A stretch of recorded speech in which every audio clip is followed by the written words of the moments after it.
లోకంలో తండ్రులు కూడా అంతే.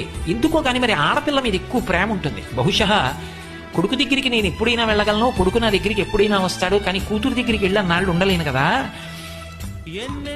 అలాగే కూతుర్ని పిలుచుకుని నా దగ్గర ఎక్కువ నాళ్ళు ఉంచుకోలేను కదా అనో ఏమిటో, ఆ పరిమితి ఉంది అనో ఏమిటో. మరి ఆ కూతురి మీద తండ్రికి చాలా ప్రేమ ఉంటుంది, పైకి కక్కడకని.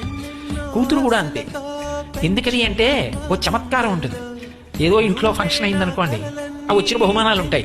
అన్నయ్య చెల్లి కలిసి అట్టపెట్లన్నీ విప్పి చూసుకుంటున్నారు అనుకోండి, అన్నయ్య పరాచకం అంటాడు.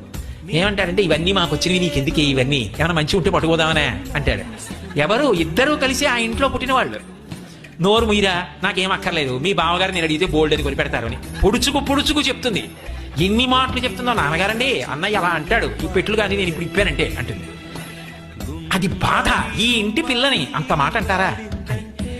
అదే అమ్మా అవన్నీ విప్పి చూడరా, ఆ బీరువా తీరా అన్నారనుకోండి, ఎంత పొంగిపోతుందో. పిచ్చి తల్లి ఆ అమ్మాయికి ఎందుకండి, ఇచ్చినా పట్టుకెళ్ళదు. కానీ ఆ స్వాతంత్రం తీసేస్తే తట్టుకోలేదు ఆడపిల్ల.